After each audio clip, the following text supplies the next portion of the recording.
how many meters that it is, but Maybe 130. how tall is your grandma? Maybe 130. Okay, there we go. That same size, just power, you know. Hi, I'm Gabi.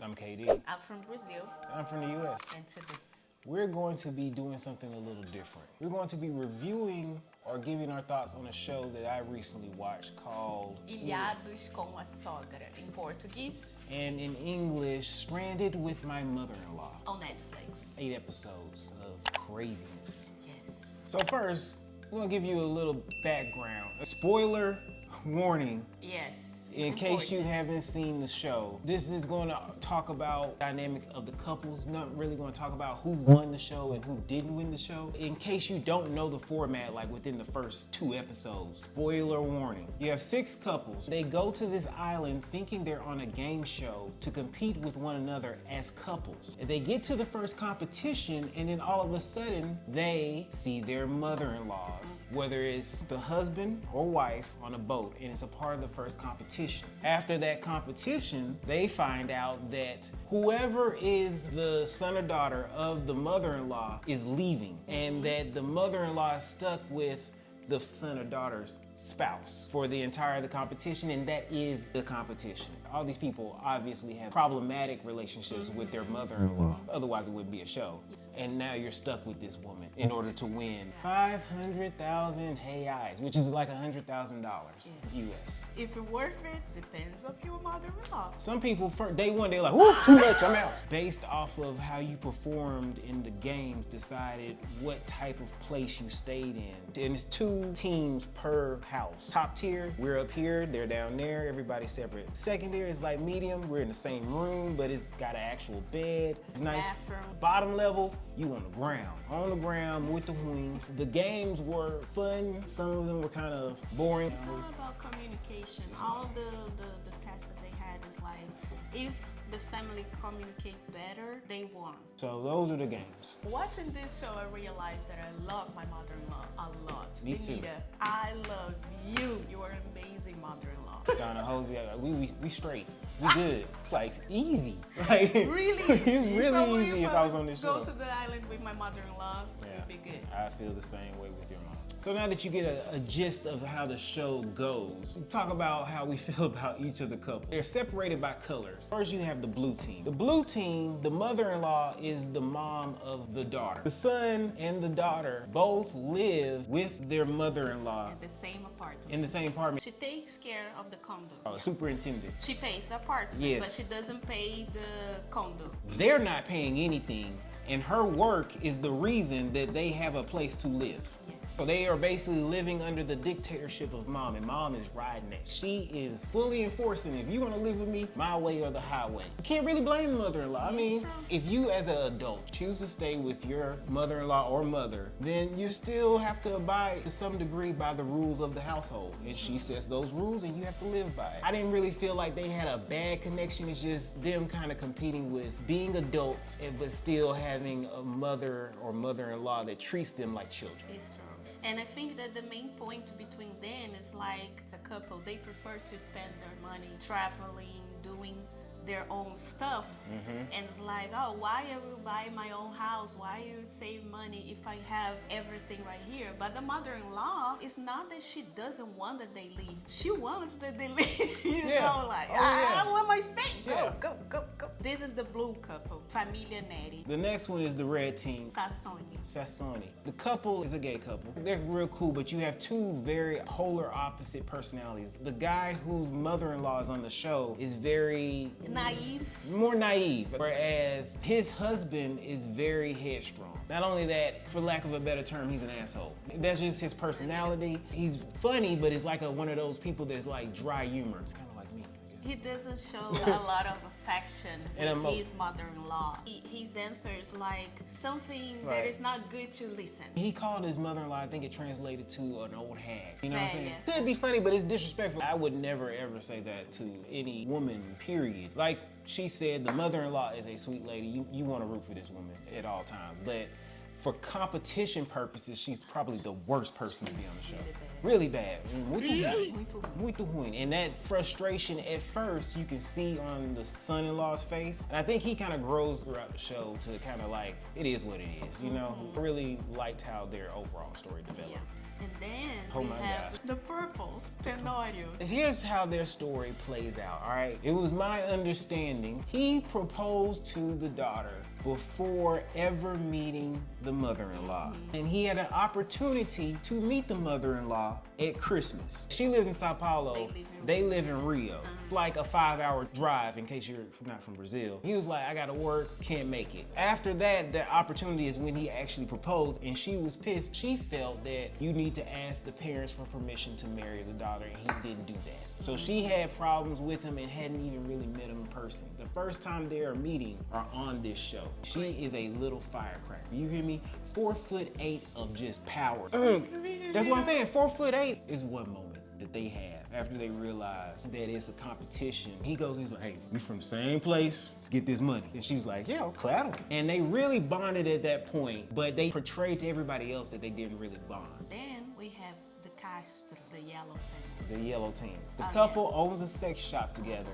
They have a very strong marriage. I'm not sure how long they were married already. One thing though is that they also promote their business themselves. So they're their own models for their business, meaning that they wear some lingerie, risky things to try and promote their business, which they're beautiful people. I think it's cool to be able to do it, but the mother-in-law seems to be very conservative. She has a problem with her daughter-in-law being in lingerie and publicly putting it out there to sell their products for a sex store. Especially because they have a kid, like 5 years old. It's a whole dynamic in itself, and I can understand the difference. That's kind of like an age thing, especially when it comes to advertising for a sex store. Because let's be honest, wearing a bikini or something skin revealing isn't. It's not shock. It's not a shocking thing. I think it's because they're wearing this lingerie for a sex positive thing that makes it like, oh my gosh, you know. They don't really have a bad relationship on the show. Kind of like the Blue Team, the actual relationship between mother-in-laws and daughter-in-law and son-in-law isn't bad. Like they get along, they just don't agree on one aspect of their lives together. Yeah, but they're nice to watch. They are definitely nice to watch. And then we have the Dunker, the green one. The daughter-in-law is very, very headstrong, and so is the mother-in-law. She's very aggressive in the way that she talks with the mother-in-law. But the mother-in-law is bossy too. Yes, that's why. I think that personally, I have nothing against these people on the show, but in general, they kind of annoyed me. She thinks she should be the most important, put first by the son, and the mother-in-law feels that she should be the most important, put first by the son. And the son is just like, I'm just here. Living. I'm just living. And the last one, it was the pink. Pink family. Donati. Meu Deus. Buckle up. What a mess. There are a lot of inferences that I made based off of what the show gave us. It seems like that the mother-in-law and the son and the son's dad all live together in an apartment. The mother-in-law and the dad split. And by the court agreement, the dad, I think, owned the apartment, but the mother-in-law had the right to live with the son. They stayed in the apartment, the dad left even though the dad owned it or the dad's family owned it. And at some point, when he was 18 or 19, he used basically the fact that he was the son to buy the apartment with the mother-in-law. But he conveyed to his wife that he bought it himself and that she was just there. So when the wife comes in and starts making renovations on the apartment, she's like, okay, I'm changing the counter. Now the kitchen looks the way I want to. The son is telling the mother-in-law that, oh yes, you see all these changes I did for you, mother-in-law. So basically the son was playing both sides of the field, saying to the wife that this is my place, you do what you want, we live in here, and saying to the mother-in-law that look what I did for the apartment, our apartment together, I changed this all for you. The daughter-in-law is an influencer, so she'll record and stuff in the background. She's like, oh, I don't like the way she's recording in my apartment. And the daughter-in-law is like, hold up, this is my apartment. Like, I married your son, this is our thing, what are you doing? It's just very complicated, a lot of half-truths, I think, being told. Communication was not good. Zero. If you ask me personally, it's the son's fault. He didn't man up. Like, you gotta man up and be like, this is my apartment and I handle all of it. Or you go to your mom and be like, hey, I know you paid this amount. I'm gonna pay you back for it just so you can give it to me. Or establish with your mom that this is my apartment, we are married now, you got to leave. I mean, you just gotta do what you gotta do. Or he should have been to the girl, hey, it's mom's apartment, we can try and get our own thing later on, but he didn't want to do that. He's the type of person that avoid conflict. And a people pleaser. He was totally wrong. They actually are the only couple, I think, that didn't make it through the entire show. Like, they just had to leave. Spoiler alert. More spoiler alerts, yeah. So now that we know all the contestants on the show, we noticed that there are some cultural differences when they played some of the games on the show and the responses that they gave that I felt were, like, I thought it would be common knowledge and she was another way. They played a game basically where they pre-answered questions. The son or the daughter answered before. The actual son or daughter answered beforehand, and the mother-in-law and the daughter/son-in-law had to guess what the answer was. One was like, who is the most important person in your life? Mother or the partner. The partner. Disclaimer before I give my opinion on this, it is insane and you're asking for war if you ask this question, period. It should not be asked. With that being said, everybody, with the exception of the green couple, said that the mom is the most important person in your life. Green couple said the spouse. I was like, it should be your spouse, right? And she was like, it's mama. It's wild to me because culturally, the family aspect is a lot less independent, okay? So once you get married, you start your own family, your own tree. So at the top of that tree is you and your spouse who you decided to be with. So of course, in that aspect, the most important person in my life is my spouse. But in Brazil and other Latin countries, you never stop the tree. The tree keep going. You ain't cutting nothing. Just because I'm with you, who's above me? Mom and dad. They will always stay right there. There's no starting new trees, no new branches. There's a understanding, I think, between both parties that get married that our parents are the most important people in our lives, regardless if we married or not, and we have children together or not. That was interesting for me when we saw the question and I gave my answer before, like, oh, mom, and say, mom, really? I totally understand why we say mom, but it's like after he gave his answer, like it's like, oh, it makes sense. This is one thing that I think is the best things about the show. It makes you thinking about your own relationship with your family, with your mother-in-law. It's not only a reality show that you watch and you just see people fighting and saying some stuff. No, it makes you reflect, thinking about it. So things that you didn't like watching the show.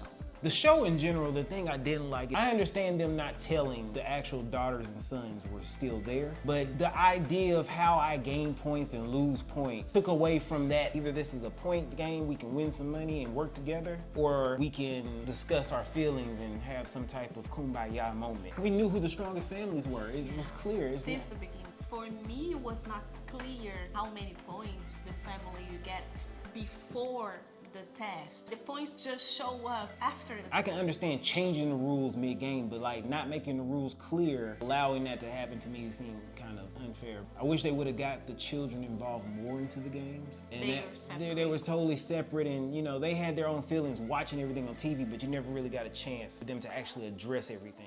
They could have made side games where the kids could have did something and interacted and actually try and change the trajectory of their partner's relationship with their mom. And give type of opportunity to both families, like the mother-in-law, daughter-in-law / son-in-law get some points, and also the daughters and sons get some points. And the game could be flipped like 180, so you have more possibilities for a plot twist. Not that the show didn't have a plot twist, they had a plot twist.